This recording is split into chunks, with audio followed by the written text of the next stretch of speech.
What if you could measure your health? Could you be healthier than others that are considered healthy? Or is healthy just healthy? Health is a state of complete physical, mental and social well-being that is not measurable. Or is it?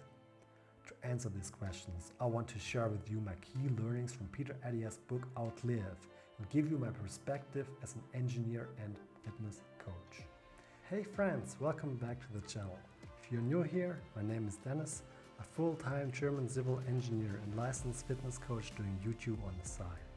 On this channel, we apply engineering tools and principles that can help us to create a healthier, happier and more joyful life. In Peter's book, he tells his story about this one dream he repeatedly had. He, as a physician, was standing on the street and someone was throwing eggs from the rooftop. His job was to catch the eggs in a basket, and oftentimes eggs fell to the ground, since there were so many. The dream displayed his feelings about his job as a physician. He realized that the eggs in his dream were actually people in his job. They often died too early, and usually he could only save a bunch of them. So he knew to save more people, he had to stop the person throwing down the eggs. The person throwing the eggs, for the most part, were the 4 Horsemen diseases: cardiovascular disease, cancer, type 2 diabetes, and neurodegenerative diseases like Alzheimer's and Parkinson's. The thing is, our modern medicine is oftentimes helpless against those diseases when they appear. For example, cancer treatments haven't changed a lot in decades. The core strategy is to prevent any of the 4 Horsemen diseases before they appear. The keywords are anticipation and risk mitigation. You learned these concepts when you joined McKinsey & Company. These concepts are revolutionary for modern medicine. Our current medicine only interferes when it's necessary. The mantra is, do no harm. To have a proactive approach is what Peter calls Medicine 3.0. From this, I take the following conclusion. While it's not possible to be more healthy than healthy, it is indeed possible to be on a healthier trajectory. Well, how do you know on what trajectory you are? You can actually measure 3 important values without a physician. Those are VO2 max, strength overall, waist to hip ratio. First up, let's talk about VO2 max. Ever wondered how efficiently your body uses oxygen during exercise? That's where VO2 max comes into play. It's a measure of the maximum amount of oxygen your body can utilize during intense exercise.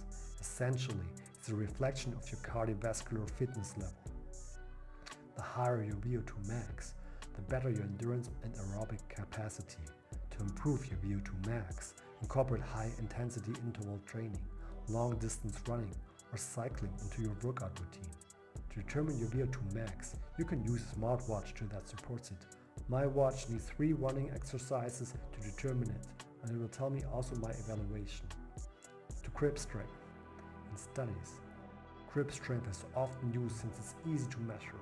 It could be shown that grip strength is correlated to overall strength and muscle mass. Muscle mass is a strong indicator for your longevity and overall health. For example, when you have a fever, your muscles will give you energy when you are not able to digest a lot. To improve your strength, you should hit the gym and do resistance training. Don't underestimate the importance of a strong body. It can make a big difference on your daily activities, especially when you're getting older. To check your own health, you could try a push-up test. As a coach, I recommend that working an office job in your 30s, you should be able to do more than 10 push-ups in a row, and as a female, more than 5, especially if you have a job with low physical activity. You could need improvements here. For example, police officers in their 30s need to be able to do 30 as a male and 15 as a female as a minimum. Next, let's shift the focus to the waist to hip ratio. Where you carry your weight matters a lot. Research suggests that excess abdominal fat, indicated by a high waist to hip ratio, can increase the risk of various health issues, including the Horsemen diseases. In other words, visceral fat is harmful for your metabolism. Oftentimes in stressful environments, people build this kind of fat in the belly area. To calculate your waist to hip ratio, simply measure your waist circumference at its narrowest point and your hip circumference at its widest point. Then divide your waist measurement by your hip measurement, a ratio of 0.9 or higher for men and 0.85 or higher for women may indicate increased health risks. And there you have it. Having great values for your VO2 max, waist to hip ratio and strength can help you mitigate the risk for the 4 horsemen diseases. You can determine those factors easily yourself. In other words, you can measure the probability for your future health with these indicators. Furthermore, you can have control over those indicators and improve your chances for a healthy future. The most important one for you to improve is the one you're the worst at. That said, there are more health indicators that you may not have full control of. Examples are sleep quality, mental health, relationships with others, genetic risk factors, and so on. If you want to dive deeper, you should check out the book Outlier. As an engineer, I really value when I can measure things, and that even with a low budget. When tracking, you can get feedback on what you're doing and check if you are on the right track. The number one learning is that if you want to have a high quality life, exercise and nutrition are a lifelong companion, and you need to start as early as possible to take care of them. I will make sure I check my 3 numbers consistently and aim for better value each year.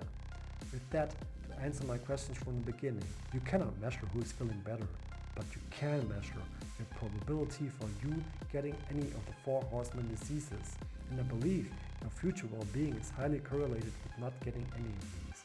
In other words, you can have a higher chance for a future health than others. In the end, it could mean you did everything right and still have bad luck. To me, it is worth trying anyway. What else could you do? If you'd like to know more about healthy lifestyle and check out how important daily steps are when working from home, you can click right here. Until next time, this was Denis. Bye.